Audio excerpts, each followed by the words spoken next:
Olá a todos, sejam todos bem-vindos a mais um vídeo aqui do nosso projeto A Bíblia ao longo do ano no canal da Igreja Luterana de Interlagos.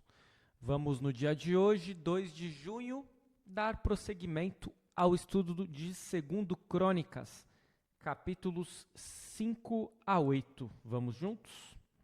Iniciando pelos capítulos, lembrando que aqui no estudo de 2 Crônicas estamos fazendo uma comparação, tendo um comparativo com o livro de 1 Reis.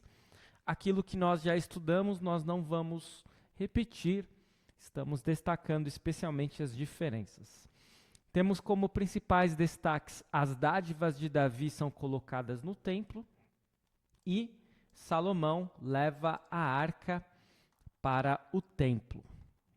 Sem grandes alterações em relação a 1 Reis, especialmente ao final do capítulo 7 e o capítulo 8, mas o cronista acrescenta lá no versículo 6 informações interessantes. O rei Salomão e toda a congregação de Israel que se havia reunido diante dele estavam todos diante da arca, sacrificando ovelhas e bois, que de tão numerosos não se podiam contar. A arca foi levada ao templo em meio a música alegre, cânticos e ação de graças, e a glória da presença de Deus encheu o templo. E aí chegamos ao capítulo 6, onde nós temos como principais destaques: Salomão fala ao povo, Salomão ora a Deus. Sem grandes alterações em relação a 1 Reis 8, e a base desta oração e de todas as orações é o fato de que Deus e suas promessas são confiáveis. Os pedidos se baseiam em outros fatos importantes sobre Deus: seu amor pelo seu povo, seus padrões morais absolutos, sua prontidão em ouvir e perdoar aqueles que genuinamente abandonam o pecado. E aí passamos ao capítulo 7, onde temos como principais destaques a glória de Deus enche o templo, a conclusão da solenidade, a aliança de Deus com Salomão.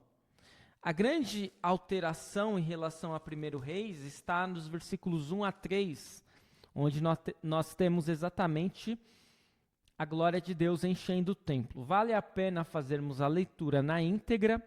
Vamos lá aos versículos. Diz assim: Quando Salomão acabou de orar, desceu fogo do céu e consumiu o holocausto e os sacrifícios, e a glória do Senhor encheu o templo. Os sacerdotes não podiam entrar na casa do Senhor, porque a glória do Senhor tinha enchido a casa do Senhor. Todos os filhos de Israel, vendo descer o fogo e a glória do Senhor sobre o templo, se inclinaram com o rosto em terra sobre o pavimento. Adoraram e louvaram o Senhor, porque Ele é bom, porque a sua misericórdia dura para sempre. Vemos então que o fogo queimou os sacrifícios em sinal da presença e aprovação de Deus. Os 7 dias de festa se estenderam até a semana da festa das barracas, dos tabernáculos, sendo o último dia de reunião solene antes de todos se dispersarem.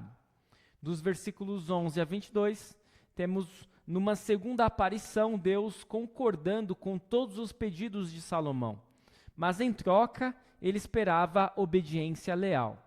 Os leitores do cronista, ao se lembrarem da queda de Jerusalém e dos anos de exílio seguintes, veriam nestes versículos de advertência a razão daqueles acontecimentos trágicos. E nós, que já acompanhamos o estudo de 1 Reis, já sabemos que Salomão não vai cumprir, Salomão vai cair. Claro, ele não vai perder o seu reinado, mas ele vai cair em termos de moralidade e se afastar de Deus, caindo em idolatria, e tudo aquilo que vai suceder, as consequências desta queda moral e desta queda espiritual, se verão especialmente no reinado do seu filho Roboão e dos seus outros descendentes. Chegamos então ao último capítulo de hoje, capítulo 8 de 2 Crônicas, com as demais atividades de Salomão sendo destaque.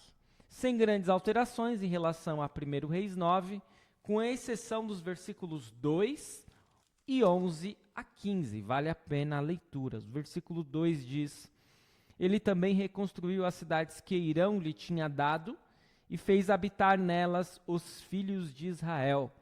Então aqui o autor de Crônicas vai destacar que Salomão vai reconstruir as cidades de Irão.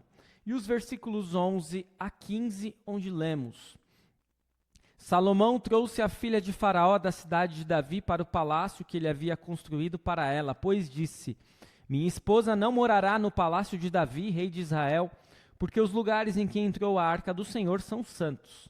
Então Salomão ofereceu holocaustos ao Senhor sobre o altar que havia edificado ao Senhor diante do pórtico. E isto segundo o dever de cada dia, conforme o preceito de Moisés, nos sábados, nas festas da lua nova e nas festas fixas, 3 vezes por ano, na festa dos pães sem fermento, na festa das semanas e na festa dos tabernáculos. Também, conforme a ordem de Davi seu pai, dispôs os turnos dos sacerdotes nos seus ministérios. Também dispôs os turnos dos levitas para os seus cargos, para louvarem a Deus e servirem diante dos sacerdotes, segundo o dever de cada dia, e os porteiros pelos seus turnos a cada porta, porque esta era a ordem de Davi, o homem de Deus. Não se desviaram do que o rei havia ordenado aos sacerdotes e levitas em coisa nenhuma, nem no que se refere aos tesouros. É interessante o destaque que o cronista, o autor de Crônicas, vai fazer em todo esse processo de Salomão construir o templo, de trazer a arca. Ele está participando também dos atos de adoração, orando a Deus, e é algo que chama atenção, como que o cronista ele quer colocar, não em paralelo, mas de uma forma muito intrínseca, junta, reunida, tanto o reinado dos reis, como também o sacerdócio. E assim nós passamos pelos capítulos, temos como ensinamento para hoje um único, que eu pesquei aqui, que é diferente daqueles ensinamentos de 1 Reis. O Senhor mostra a sua aprovação do templo, acendendo o fogo dos sacrifícios e enchendo o templo com a sua glória. Muitas pessoas hoje anseiam por tais milagres e afirmações para seu trabalho e suas decisões. Precisamos nos lembrar que em todas as coisas o Senhor nos guia por meio da sua palavra. Ele acende o fogo em nosso coração, ele enche a nossa mente com a sua afirmação.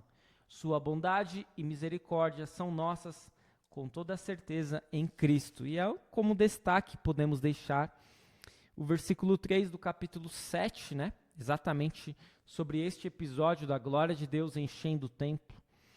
Todos os filhos de Israel, vendo descer o fogo e a glória do Senhor sobre o templo, se inclinaram com o rosto em terra sobre o pavimento, adoraram e louvaram o Senhor. Por quê? Porque Ele é bom, porque a sua misericórdia dura para sempre. Você e eu também podemos fazer o mesmo hoje. Podemos nos prostrar diante de Deus, na sua casa, ou mesmo estando em nosso lar. Podemos orar a Deus, consagrar a nossa vida a Ele e dizer: que bom que o Senhor é bom e que a sua misericórdia dura para sempre. Eu espero que este estudo possa ter trazido grande proveito para você, apesar de ter sido curto, pois essa é a nossa ênfase no livro de 2 Crônicas, extrairmos aquilo que não vimos nos livros anteriores. Que o Senhor possa continuar abençoando o seu lar, que possamos continuar nos prostrando diante de Deus. Continue seguindo o nosso canal, continue seguindo o projeto A Bíblia ao longo do ano. Amanhã retornamos com o estudo de mais 4 capítulos do livro de 2 Crônicas. Muito obrigado, até o próximo vídeo.